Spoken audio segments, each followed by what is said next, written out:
자, 그럼 오늘 우리 말씀 함께 나누시죠. 자, 오늘 몇 계명입니까? 제 9번째 9계명입니다. 9계명 뭐예요? 내 이웃에 대하여 거짓 증거하지 말라. 여기서 거짓 증거, 증거라는 것은 이제 법정적 용어인데요. 어떤 법정에서 어떤 것을 옳고 그름을 판단할 때 정당한 어떤 이유와 어떤 그 근거들을 제시하라고 하잖아요. 그것이 뭐라고 합니까? 증거라고 합니다. 그것을 기준으로 해서 옳고 그름을 판단합니다. 그러면 거짓 증언이라는 것이 뭡니까? 거짓 증거.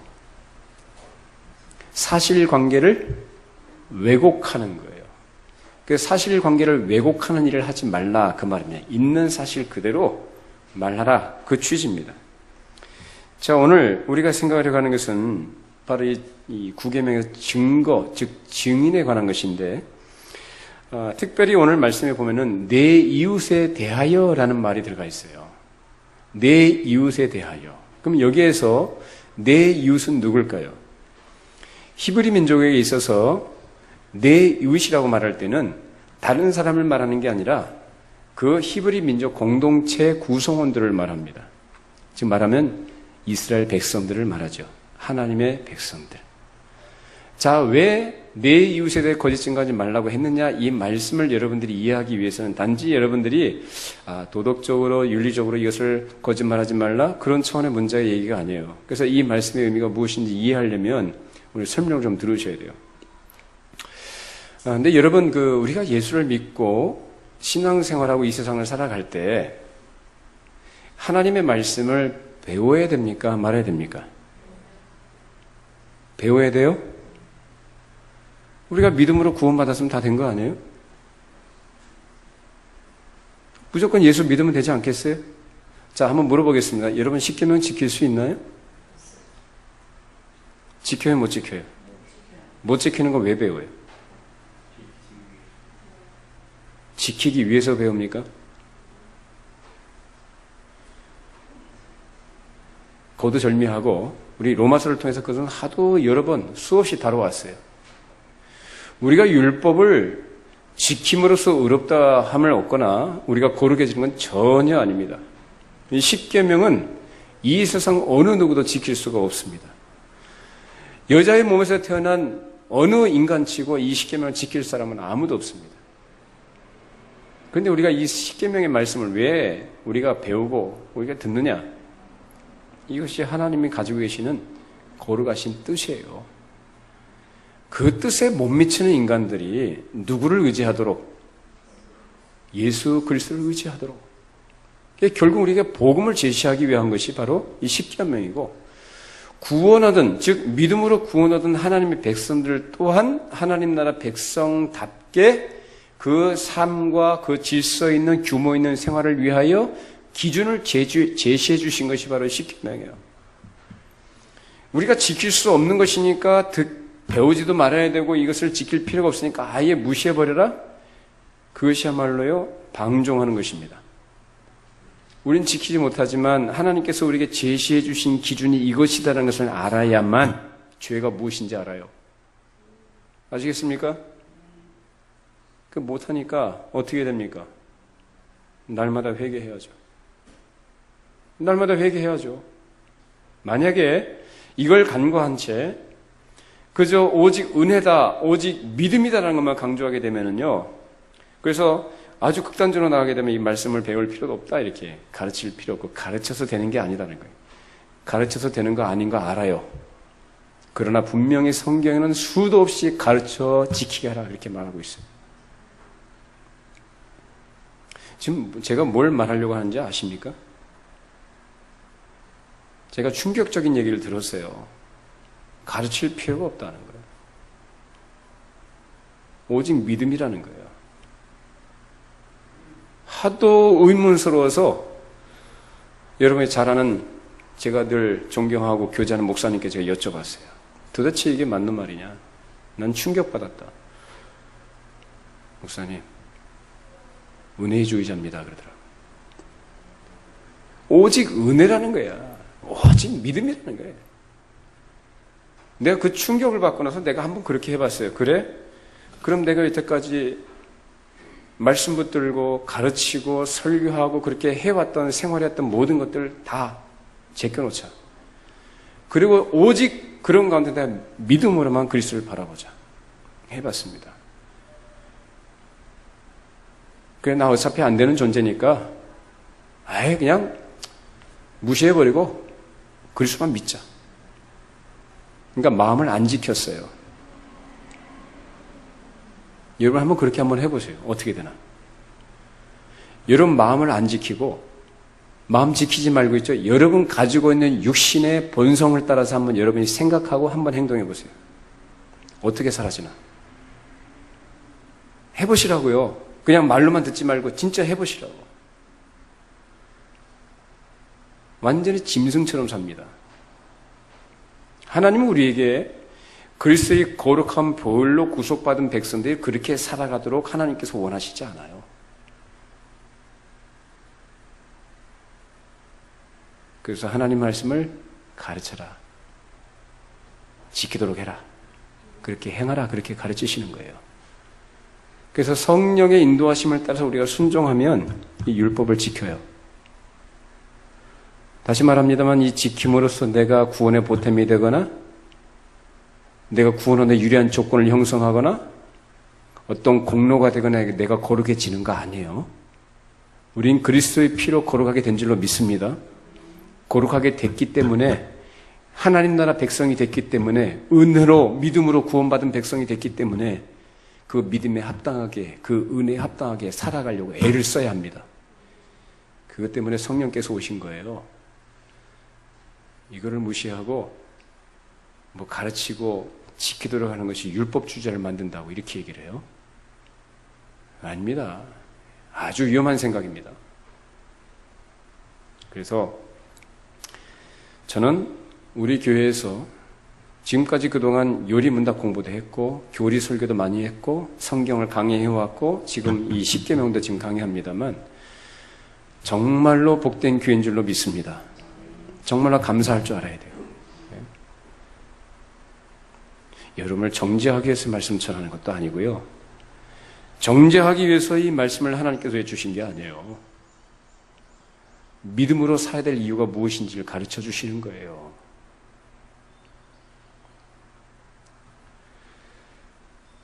자, 내 이웃이라고 말할 때 여기서 이스라엘은 히브리 민족을 말하는데요. 하나님께서는 이 지구상에 노아로부터 이제 노아 홍수 위에 흩어져 있는 여러 이제 민족들을 흩어지게 되죠. 여러 민족이 있었지만은 그 가운데서 하나님께서 특별히 어느 민족만을 선택하셨냐면 히브리 민족만을 선택하십니다. 왜 그 히브리 민족만을 선택하셨을까요? 그들에게 특별히 은혜를 주시고 구별하셔서 복을 주시며 그들로 하여금 하나님의 말씀에 잘 순종함으로 인해서 하나님을 섬기는 백성들의 삶이 이러한 것이다.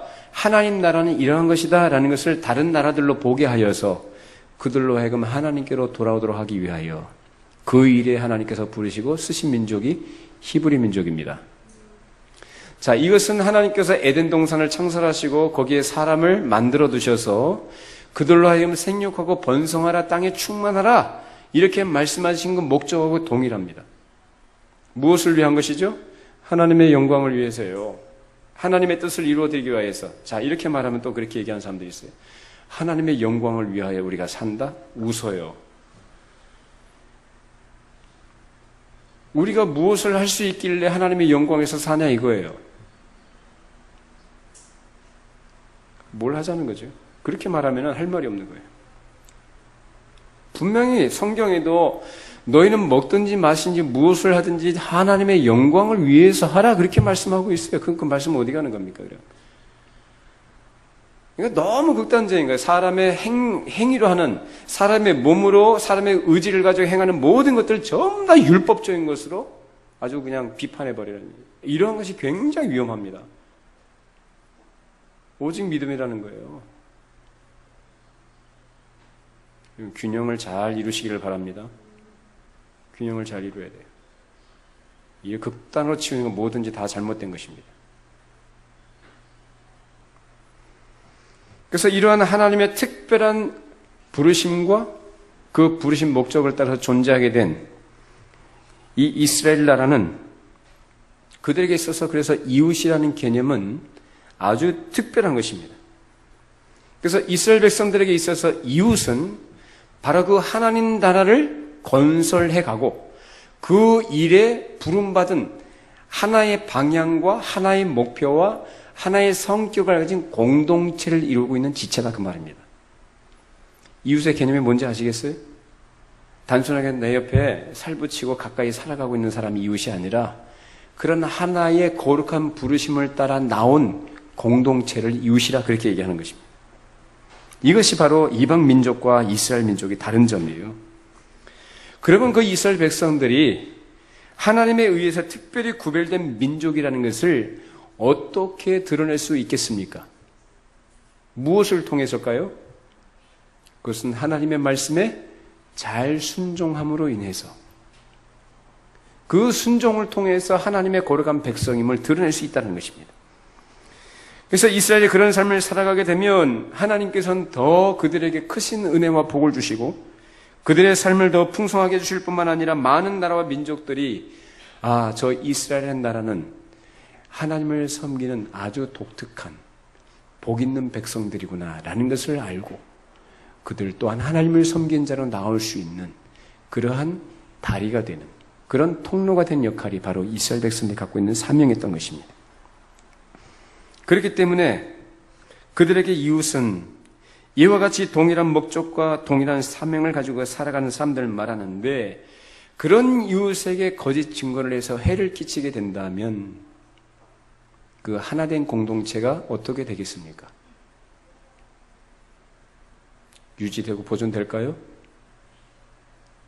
깨지죠. 와해가 된다 그 말입니다. 그것은 도덕적으로 잘못을 범하는 것 이전에 그들을 특별히 구별하셔서 하나의 공동체로 세우신 그들에게 사명을 주신 하나님의 뜻을 거스르는 범죄가 되는 것입니다. 자, 우리 잠언 19장 5절 말씀 읽어보시죠. 거짓 증인은 벌을 면하지 못할 것이요 거짓말을 하는 자도 피하지 못하리라. 자, 주보 안쪽에 있습니다. 거짓 증인은 뭘 면하지 못한다고 합니까? 벌. 하나님은 사람은 겉모습을 보지만 하나님께서는 그 사람의 속을 다 보십니다. 그 사람이 뭘 어디서 어떤 의도를 가지고 어떤 목적을 가지고 무슨 말을 했는지 하나님 다 아셔요. 그래서 여러분 나중에 우리가 하나님 앞에 서게 되면 우리가 했던 말들, 우리가 행동했던 행위들을 다 하나님 앞에 다 직고하게 됩니다. 말 조심하시기 바랍니다. 그 벌을 면하지 못한다라는 거예요. 그렇게 거짓 증언을 하게 되면 거룩한 하나님의 나라가 바르게 세우지 못하기 때문에 이웃에 대해서 하지 말라는 것입니다. 그렇기 때문에 하나님 나라에서 하나님을 섬기는 백성들이라고 한다면 마땅히 이 계명에 따라서 진실한 삶을 살아야만 마땅한 것입니다. 그래서 그 거룩한 공동체에 속해 있는 그 지체들이 어떤 의식과 어떤 수준을 가지고 살아가고 행동하느냐에 따라서 그만큼만 하나님 나라의 가치가 드러나게 됩니다. 오늘날 교회가 그렇습니다. 교회가 어떤 가치관과 어떤 의식과 어떤 수준을 가지고 그 하나님의 말씀을 따라가느냐에 따라서 그 하나님 나라가 어떠한 것인가를 그만큼만 드러냅니다. 물론 이 거짓 증언을 하지 말라는 그 계명은 교회 안에서뿐만 아니라 이 사회에서도 굉장히 중요한 계명입니다. 만약에 법정에서 어떤 일에 대해서 거짓 증언을 하게 되면 어떤 결과가 나오겠습니까? 그 거짓 증언 때문에 피소된 사람이 그 거짓 증언 때문에 피해를 볼 수도 있고 아주 심각한 손해를 볼 수가 있게 됩니다. 그러게 되면 그 땅에, 그 사회에 정의가 구현이 되겠습니까? 아니죠. 불법이 판을 쳐요. 거짓 증언을 함으로 인해서 애매한 사람이 고난을 당하고 피해를 보고 손해를 보고 심지어는 죽임을 당할 수도 있습니다. 더더군다나 하나님 나라에 있어서 하나님께서 세우신 거룩한 교회, 즉 거룩한 공동체 안에서 이 거짓 증언 때문에 애매한 사람이 큰 피해를 보나 상처를 받게 될 수도 있습니다. 사회에서도 그렇게 걸어가다가 그렇게 이것이 중요하다고 한다면 더더군다나 하나님 나라라고 하는, 즉 하나님 나라를 구현해 나가는 그런 구현체로 부름받은 교회 안에서, 공동체 안에서 이 거짓된 것은 얼마나 큰 해악을 끼치겠습니까? 우리 교회는 그런 것이 없습니다만은 그런 얘기를 많이 들어보잖아요. 우리가 또 경험하기도 했었고, 그러니까 교회 안에서 이 말로 인해서 그렇게 큰 상처를 받거나 이 손해를 보거나 피해를 당하는 사람들이 굉장히 많이 있어 왔습니다. 거짓말로 사람들을 모함하고, 거짓말로 사람들을 이간질하고, 중상모략하고, 하지도 않은 말을 했다 그러고, 이러한 유의 이런 말들로 인해서 그 공동체가 큰 상처와 와해되는 것까지, 이런 일들이 굉장히 많습니다. 그래서 사회에서도 이런 위증에 대해서는 아주 엄하게 다루고 처벌합니다. 근데 우리나라는 이 위증에 대해서 엄하게 처벌하지 않아요. 아주 희한한 나라예요. 근데 외국에서는 이 위증죄를 굉장히 중벌로 다룹니다. 중죄로. 결국 위증은 우리 사회의 존립을 위협하는 것이 되고 하나님 나라가 바르게 서지 못하게 되는 큰 죄악이 되는 것입니다. 우리는 이런 죄를 범하지 않도록 하기 위해서 무엇보다도 자기가 알고 있는 사실이, 그것이 많든지 적든지 간에 자기가 알고 있는 사실을 양심에 따라서 정직하게 말할 수 있어야 합니다. 자기가 알고 있지 않은 것이든지 혹은 거기에 덧붙여서 자기의 주관적인 생각까지도 덧붙여가지고 말하게 되면 그것 때문에 이웃이 억울하게 손해를 볼 수도 있고 피해를 당하는 경우가 생기게 되는 것입니다. 예를 들어서 어떤 사람이나 그 사람과 관련된 소문을 들었다 칠 때에 그 소문을 근거로 해서 여러분들이 말을 옮기는 사람이 돼서는 안 됩니다. 그런 건 사람들이 말을 잘해요. 특히나 이 소문이라는 것은, 루머라는 것은 좋은 의미가 아니고 나쁜 겁니다. 여러분, 좋은 것이 소문나는 거 여러분 보셨나요? 좋은 것은 별로 못 듣고 아주 부정적이고 나쁜 것들, 다른 사람에 대한 부정적인 것들은요, 얼마나 그것이 소문이 빠른지, 다루는 말이 천리를 간다는 말이 있어요. 돌고 돌아서 결국 그 사람이 어떻게 됩니까? 사회적으로 매장을 당하든지 굉장히 인격적으로 큰 상처와 후유증을 갖게 됩니다. 완전히 관계가 파괴되는 거예요. 여러분 그런 경험을 하셨는지 모르겠습니다만 근거 없는 말로 사람들을 음해하고 이 사람들을 갖다가 이 모략하는 일들이 있잖아요. 그것 때문에 그 당사자는요 얼마나 큰 이 막대한 피해를 입는지 몰라요. 이거는 물질적인 손해하고는 비교가 안 될 정도로 이건 돌이켜서는 심각한 상처를 안게 됩니다. 관계도 다 깨지고요. 사람들로부터 오해받는다는 것처럼 굉장히 힘든 게 없거든요.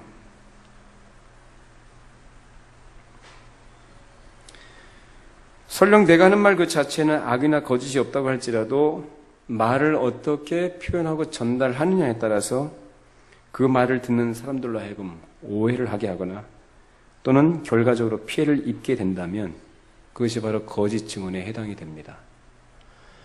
여러분 오늘 계명에 대한 말씀을 들으시면서 거짓이라는 것을 가지고 거짓말하는 것에 초점을 맞추지 마세요. 자, 참과 거짓이 있다고 한다면 그런 구도 속에서 우리가 이 계명을 이해를 하면 좋겠어요. 참되고 바른 것이 있다고 한다면 그릇되고 거짓된 것이 있다라고 할 때 그 모든 것이 이 후자에 속합니다. 이 거짓이라는 것이. 또 한편은 사람을 깎아내리는 의도는 전혀 없지만 마땅히 말해야 될 것을 말해주지 않는 것, 강조해야 될 것을 강조하지 않는 것, 이것들도 역시 이웃을 해치는 일이 될 수도 있습니다. 그렇기 때문에 우리는 어떠한 일이든지 어떤 사실에 대해서 표현을 할 때 아무 생각 없이 들은 대로 할 것이 아니라 심사숙고하고 전후 사정을 살펴서 할 말을 해야 될 것이고 하지 말아야 될 말은 하지 않도록 그렇게 해야 될 것입니다. 자, 잠언 14장 5절 말씀 같이 함께 읽어보시죠. 신실한 증인은 거짓말을 아니하여도 거짓 증인은 거짓말을 뱉느니라. 신실한 증인은 거짓말을 안 한다. 즉 참된 것만을 말한다라는 거예요. 근데 거짓말을 하는 사람은 어떻게 해요? 거짓 증인은 아주 쉽게 침을 내뱉듯이 아주 쉽게 거짓말을 한다는 거예요. 뭐 이랬대 저랬대 그거 사실이래. 뭐 하자는 겁니까? 이렇게 해서 살리자는 거예요? 죽이자는 거예요? 얘기해 보세요. 살리자는 거예요? 죽이자는 거예요? 설령 그것이 사실할지라도 사람을 살리기 위해서 그를 보호해야 되는 것이 성도인데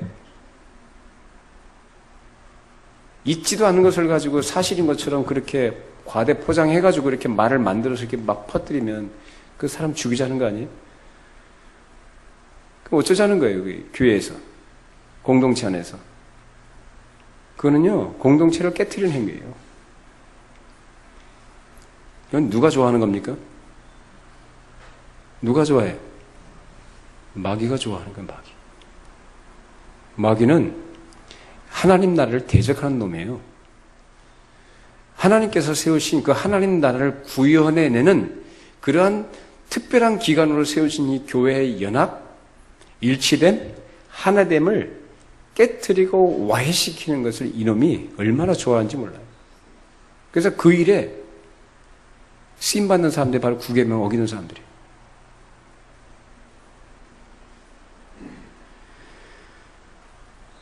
자, 우리 야고보서 3장 8절 읽어보시죠.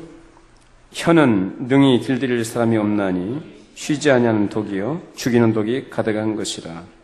자, 그 앞에 잠언 14장 25절 말씀처럼 진실한 증인은 누구를 구한다고 그래요? 사람의 생명을 구원하지만 거짓말을 내뱉는 사람은 어떻게 해요? 속인다. 이거 다른 말로 죽인다는 거예요. 그래서 이 혀라는 것이 참 우리가 아까 야고보서 말씀 읽었습니다마는 뭐 동물이나 벌레나 새 같은 것들은 사람들이 얼마든지 길을 들일 수가 있는데 뭘 길을 못 들인다 그래요? 우리 혀, 이 새치 혀를 갖다가 길을 못 들이는 거예요. 그 말에 관한 여러 가지 세상에서도 그런 말들을 많이 합니다만은 이 말 한마디 잘못하면 사람이 죽기도 하고 말 한마디 잘하면 천냥비도 갖고 말이 그만큼 중요하다는 거예요. 근데 이 혀를 길들이지 않게 되면요 이 사람을 죽이는 동이 되는 악이 계속 나오는 것이. 그래서 예수님께서 사람의 마음속에 선한 것이 있다고 하셨어요? 악한 것이 있다고 하셨어요? 우리 사람 마음속에는 선한 것이 없다라는 거예요. 악으로만 가득 차 있는 것이 사람의 마음이다라는 거예요. 근데 그 혀를 갖다가 이 혀가 그 마음의 어떤 것을 갖다가 표현하는 이 통로인데 이 혀를 갖다가 이 제어하지 않게 되면은 쉬지 않고 악이 나오고 그 악은 결국 사람을 죽이는 독이 된다라는 거예요. 그럼 여러분 말을 많이 하지 않도록 조심하시기 바랍니다. 말 많이 하지 마세요. 처음에 좋은 의도로 시작하는 대화도요. 말을 많이 하다 보면 사람이라는 것이 실수하게 돼 있습니다. 그래서 9개 잘 해나가다가도 말 한마디 잘못하면 다 허물어버려요. 말 한마디 잘못하면은요, 괜한 오해를 사고요. 내가 그 중심선상에 서서 말을 옮기는 사람 역할을 할 수도 있어요. 그것은 교회를 유익히 하는 게 아니라 교회를 해롭게 하는 겁니다. 자, 잠언 19장 5절 말씀 읽어보시죠. 거짓 증인은 벌을 면하지 못할 것이요 거짓말하는 자도 피하지 못하리라. 반복해서 나오는 말씀이에요. 거짓 증인은 벌을 면하지 못한다. 하나님께서 이 말씀을 우리에게 엄히 경고하십니다. 여러분이 거짓말을 했다고 해서 어떤 잘못된 말을 한 것이 아무 문제 없이 지나갔다 할지라도 그것이 당장 결과가 나타나지 않아 나중에 하나님께서 여러분이 그걸 물으십니다. 그래서 말을 항상 하나님 앞에서 조심하시라고요. 사람 앞에서 조심하지 말고. 우린 6계명이 저번에 이 살인하지 말라는 계명을 우리가 확인하면서 단순히 물리적으로 사람을 죽이는 것만이 살인이 아니라는 것을 생각해 봤어요. 마음으로 형제를 미워하는 것도 살인하는 것이고요.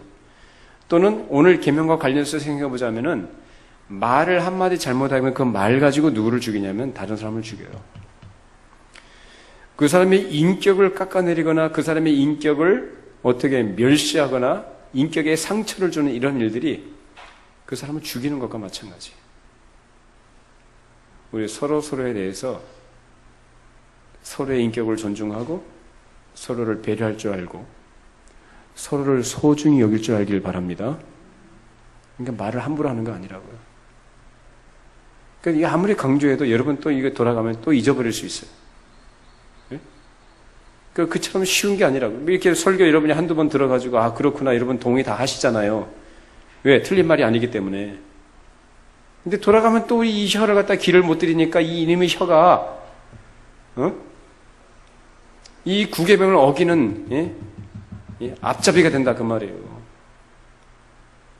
그러니까 되도록이면 말을 절제하시는 거예요.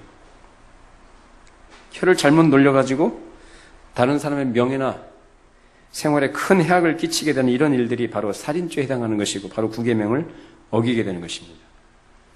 그렇기 때문에 우리가 누구에 대해서 말할 때는 항상 자기의 양심을 따라서 조심스럽게 해야 됩니다.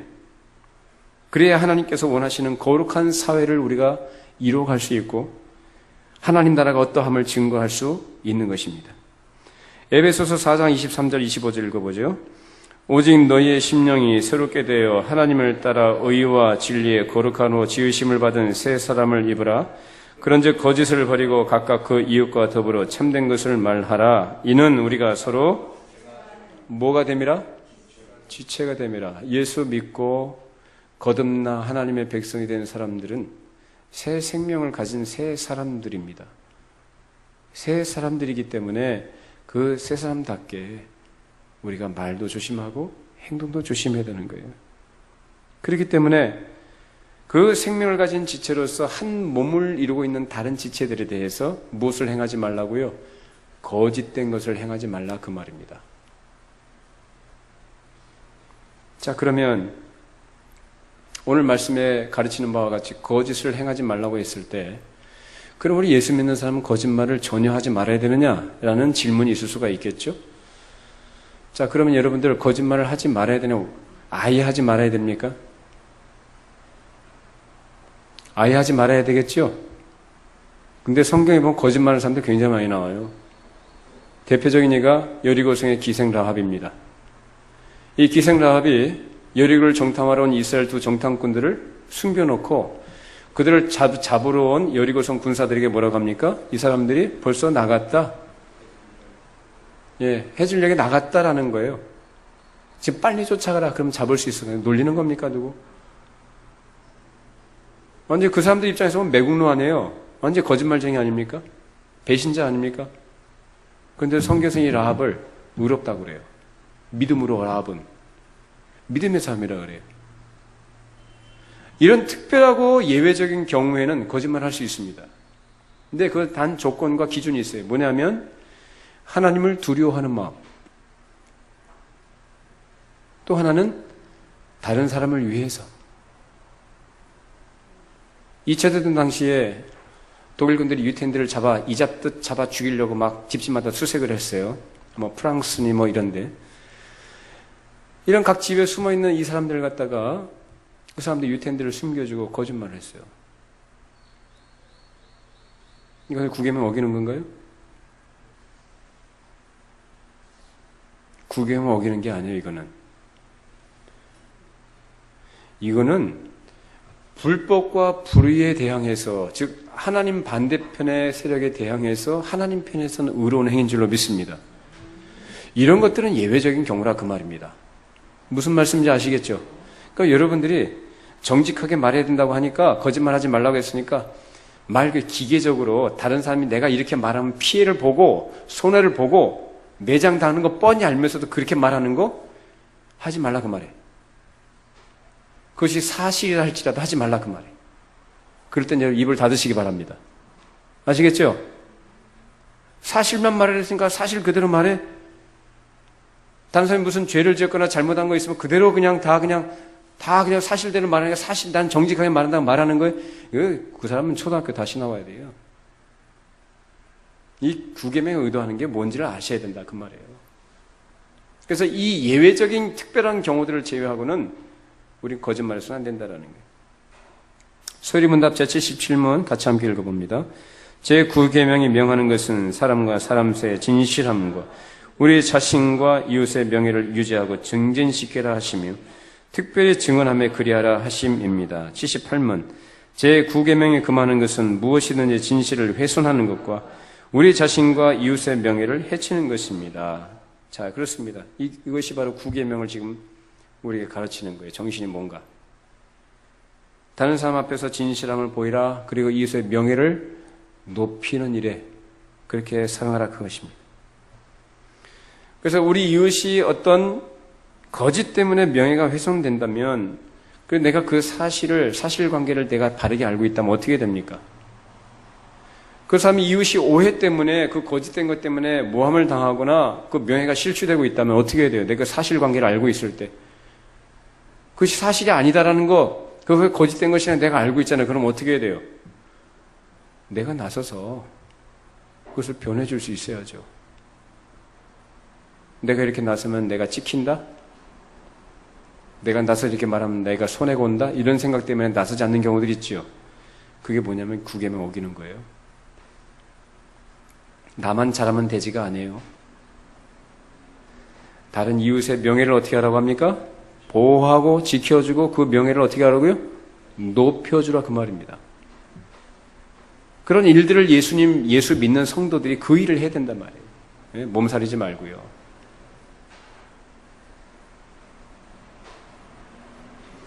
우리는 우리 이웃에게 거짓 증거를 하지 말아야 될 뿐만 아니라 또한 이웃이 중상으로 인해서 비방을 받는 것을 알았을 때에 그 이웃을 위해서 적극적으로 증인이 되고 그를 변호해서 그로 하여금 비방에서 벗어날 수 있도록 도와줘야 된다. 만약 그렇지 않다면 그것은 9계명을 어기는 것입니다. 저도 그런 일을 겪었는데 사실이 아닌데 사실인 것처럼 이게 소문이 막 돌아가지고 제가 얼마나 힘들었는지 몰라요. 개척하기 전에.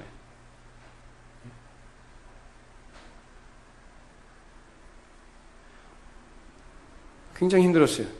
전 더군다나 사역자였는데 목사인데 그럼 목사에게 치명적인 일이거든요. 그 루머라는 것이. 근데 이 사람이 피해망상증 환자인데 사람들은 그걸 몰라요. 정상적으로 행동하고 말하니까. 이야, 정말 그 세상 말로 정말 미치겠더라고요. 어떻게 되나. 담임 목사님 찾아가지고 사실관계를 말하고 내 입장을 이렇게 얘기를 해도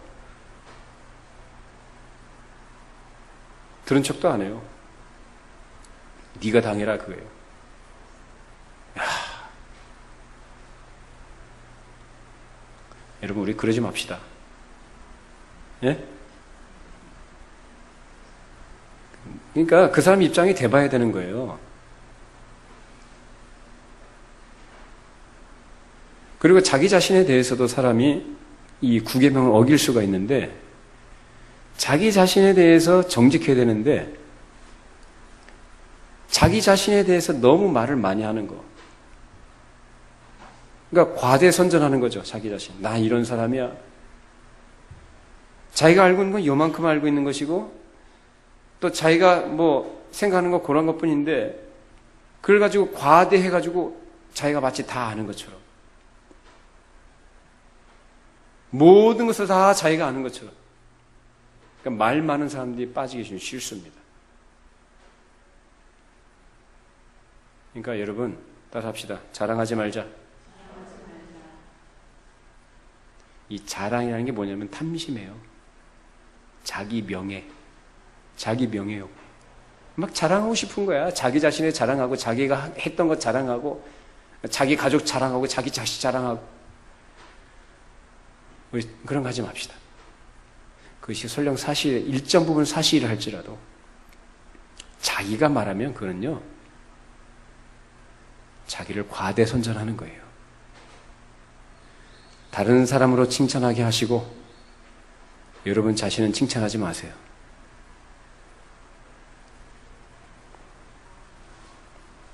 자, 그러면 우리가 제9계명을 잘 지키기 위해서 지켜야 될 몇 가지를 살펴보고 마칩니다. 자, 첫 번째는 무익한 말은 하나님 앞에 심판받는다는 사실을 기억하십시오. 자, 우리 마태복음 12장 34, 37절. 독사의 자식들아, 너희는 악하니 어떻게 선한 말을 할 수 있느냐? 이는 마음에 가득한 것을 입으로 말함이라. 선한 사람은 그 쌓은 선에서 선한 것을 내고 악한 사람은 그 쌓은 악에서 악한 것을 내느니라. 내가 너희에게 이르노니 사람이 무슨 무익한 말을 하든지 심판날에 이에 대하여 신문을 받으리니 내 말로 의롭다함을 받고 내 말로 정죄함을 받으리라. 무익한 말, 불필요한 말 하지 말고 꼭 필요한 말, 믿음의 말만 하시기 바랍니다. 자기 자랑하는 말 하지 말고 조심하셔야 돼요. 말 조심하세요. 자, 두 번째는 고자질 하지 말라는 거예요. 이 고자질, 다른 말로 참소라고 하는데 이거 누가 하는 짓입니까? 마귀가 하는 짓이에요. 욥이 하나님께 칭찬받으니까 마귀가 그를 눈꼴 셔가지고 하나님께 참소하죠. 욥이 괜히 저렇게 하나님을 섬기겠습니까? 하나님께서 그렇게 복을 막 주시니까 그 하나님을 섬기는 거 아니겠어요? 그 복을 한번 다 걷어가시고 한번 쳐보세요. 아주 이 마귀는 처음부터 이 참소한 놈이에요. 거짓말하는 놈. 에덴 동산부터 시작된 거예요. 그렇게 참소하고 비방하고 거짓된 고자질로 모든 인간관계를 파괴하려고 하는 놈이 바로 이 마귀가 하는 일이에요. 그런 일에 여러분이 동참하지 말라 그 말입니다.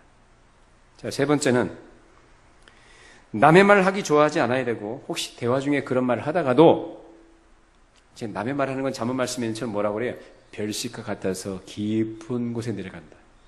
그러니까 남의 말할 때 얼마나 재밌습니까? 달콤하고요. 그죠? 고소하고 어떻게 이렇게 고소한지 몰라 남의 말하는 게. 어떻게 사람이 갖고 있는 본성인가 봐요. 그래요, 안 그래요? 그렇죠. 남의 말하는 거 좋은 말 하는 게 아니라 막 깎아내리고 험담하는 말이에요. 다 부정적인 말들. 그 얼마나 그 마음속에 그냥 기쁨이 있는지. 예수 믿는 성들은 그런 말 하지 말라 그 말입니다. 혹시라도 나도 무의식적으로 내가 마음을 지키지 못해서 설령 그런 대화 가운데 내가 참여한다 할지라도 그 생각하고 딱 끊으시라 그 말이에요. 아시겠죠? 그렇게 하세요.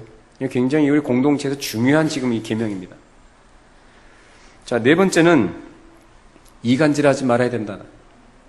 이간질 하나님께서 가장 싫어하시는 거예요. 이간질, 사람과 사람 사이에 어떻게 해요? 갈라서게 만드는 거예요. 오해를 갖게 하고요. 서로를 미워하게 만들고 그렇게 해가지고 사람 관계 깨트려버리는 거예요. 여러분, 이간질하는 사람들 있죠? 이 사람들을 보면은 아마 직장 생활하는 사람들 가운데도 그렇고요. 이 관계를 갖고 있다 보면은 이 이간질하는 사람도 있어요. 막 이렇게 말하기 좋아하고 마치 위하는 것처럼 얘기해주면서 누가 그랬대. 누가 너한테 그런 말을 했어. 이간질 누가 했어요? 이것도 마귀가 했어요. 마귀가 하나님과 아담과의 관계를 깨트리려고 이간질 시킨 놈 아니에요?